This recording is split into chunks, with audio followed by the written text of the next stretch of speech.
ازاي تعرف تتعامل مع الاعتراضات. في اطارين ممكن نستعملهم، اطار اسمه نو واطار اسمه افهم. دول هيغيروا شوية طريقة تعاملك مع الرفض.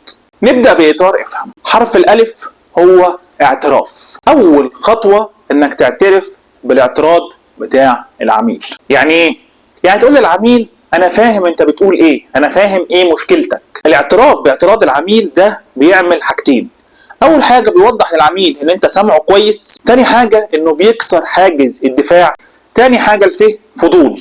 بعد ما تعترف بالاعتراض لازم يكون عندك فضول حقيقي انك تعرف ليه الاعتراض، ايه اللي ورا الاعتراض، مش مجرد انك ترد عليه. ابدأ هنا اسأل اسئلة مفتوحة علشان يتكلم وانت تسمعه، تعرف اكتر دماغه. ثالث حرف في كلمة افهم هو الهي. هحس بالعميل بتاعي، مرحلة التعاطف. لازم تحسس العميل انك في صفه، انك حاسس بيه. اخر حاجة هي الميم، المعلومة او المساعدة. بعد ما فهمت وشاركت العميل احساسه وبدأت تفهم دماغه، يجي لمرحلة المعلومة او المساعدة. هنا بتقدم الحل او التوضيح اللي بيحل الاعتراض بتاع العميل. الاطار الثاني هو نو، KNOW. 4 حروف برضو هنعرف اختصارهم. K knowledge، اعرف القلق الحقيقي او الاعتراض الحقيقي اللي عند العميل. مش مجرد انه قال لك انه غالي يبقى غالي، ممكن يكون غالي مقارنة بالقيمة اللي هو هياخدها، او ما عندوش ميزانية لده دلوقتي. تاني حرف الN nurture او need. حسس العميل انك فاهم احساسه ومتعاطف معاه. جملة زي انا فاهم كويس جدا انك قلقان بخصوص السعر بتفتح باب الحوار. ثالث حرف هو الO open ended questions. ابدأ اسأل أسئلة مفتوحة وابدأ افهم دماغ العميل. حاول توصل للسبب الرئيسي ورا الاعتراض بتاعه. آخر حاجة الW هي الوين. بعد ما تفهم دماغ العميل بتبدأ تقدم له المعلومات اللي تساعده ان هو ياخد القرار وتجاوب على كل الأسئلة وكل اللي كان بيدور في دماغه. تعالوا بقى ناخد أشهر الاعتراضات ونجرب نطبق إطار افهم عليهم. المنتج بتاعكم ده غالي قوي. غالي ايه يا استاذ؟ المنتج ده مش غالي خالص، ده الكواليتي فظيعة جدا. ده اسمه دفاع مش فهم. تعمل ايه؟ انا متفهم تماما موضوع السعر، ومتفهم ان انت حاسس انه السعر بتاع المنتج ده عالي. بس انت لما بتقول كلمة غالي هل تقصد هنا التكلفة الاولية ولا القيمة اللي هتعود عليك بعد فترة؟ كتير من العملاء في الاول حسوا بنفس القلق ده بخصوص التكلفة، لكن اللي لقوه بعد كده ان المنتج مش مجرد مصروف او تكلفة، لكن ده استثمار وفر عليهم فلوس قد كده وزود مبيعاتهم بنسبة كذا. وطبعا محتاج تكون مجهز الارقام والار واي. لا انا محتاج افكر في الموضوع. لو سمحت ابعت لي معلومات اكتر زي ما اتكلمت عشان انا محتاج اخد وقتي. تمام، هبعت لك كل المعلومات اللي انت عايزها وهستنى رايك ان شاء الله. غلط، دي مشكلة تسويف. طب نشوف نتعامل معاها ازاي.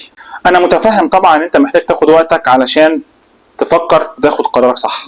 عشان اقدر ابعت لك المعلومات اللي حضرتك محتاجها، محتاج اعرف بس ايه المعلومات بالظبط اللي حضرتك شايف انها مهمة تعرفها او مش واضحة دلوقتي، محتاجني ابعتها لك. كتير طبعا من العملاء اللي اتكلمنا معاهم كانوا بيطلبوا مننا معلومات اكتر، بيدونا مثلا يقولوا عايزين المعلومه دي، انا عايز اعرف النقطه دي، فبنبعت لهم معلومات عن الحاجه اللي هم طلبوها. ولو في اي معلومات اضافيه حضرتك محتاجها انا موجود دلوقتي، وبحيث ان انا اشرحها وممكن نوفر وقت وممكن نحدد ميعاد تاني نتكلم فيه لو في اي اسئله ظهرت لحضرتك في خلال اليومين 3 اللي جايين.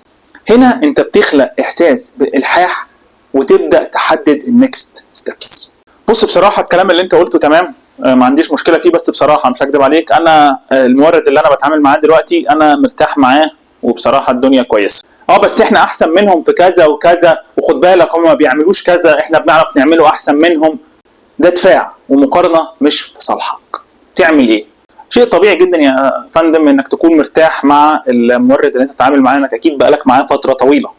بس لو تسمح لي عشان افهم اكتر، ايه اكتر حاجه مخلياك مرتاح مع المورد الحالي؟ او لو في حاجة احنا نقدر نقدمها بحيث ان حضرتك تكون مرتاح معانا.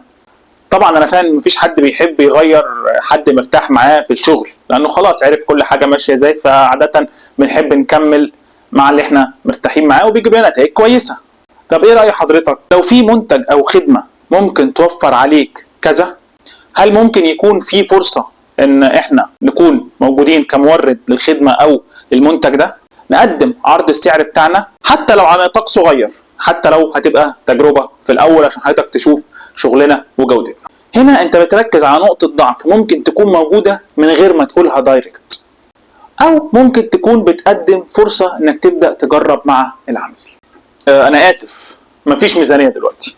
طيب خلاص تمام، هكلمك ان شاء الله وارجع لك اول ما يكون في ميزانيه. غلط، تعالوا نشوف تتعمل ازاي. انا متفهم تماما طبعا ان الميزانيه تشالنج في الوقت الحالي، بس هل دي مشكله في الميزانيه دلوقتي يعني ما كانش معمول حسابها، ولا هي مشكله في الميزانيه عموما يعني عمر ما هيتعمل حسابها؟ وهل حضرتك محتاج ايه عشان نقدر نقنع الاداره بان احنا نحط لها ميزانيه ونخصص لها ميزانيه؟ طبعا كلنا عارفين انه الميزانيه في الشركه في كل الشركات مش سهل انها تتغير، وطبعا لو البيع مش ماشي زي ما هو متوقع الموضوع بيكون اصعب اكتر. لو حضرتك حابب احنا ممكن نفكر في حلول سريعه بديله او دفع اسهل على وقت اطول فيقلل التكلفه الحاليه، او ممكن نبدا بخطوه صغيره او باقه محدده في الاول وبعد كده نكبر واحده واحده لما نشوف الخدمه. انا بصراحه مش عارف اقول لك ايه، بس انا مش صاحب القرار، انا محتاج ارجع لمدير الاداره وهرجع لك بعدين. تمام، بلغ صاحب القرار ومستني ردك ان شاء الله. غلط، تعالوا نشوف نتعامل ازاي. طبعا انا فاهم جدا انه في قرارات كتيره بتكون محتاجه موافقه الاداره ومحتاجه مناقشه. ممكن اعرف من حضرتك مين هو الشخص المسؤول اللي يقدر يساعدنا في العمليه دي ويسرعها، وايه اهم النقط اللي ممكن تساعدنا كلنا ان احنا نقدر نسرع العمليه او فعلا نوصل اللي احنا عايزينه كلنا، بحيث ان انا اساعدك في عرضها عليه.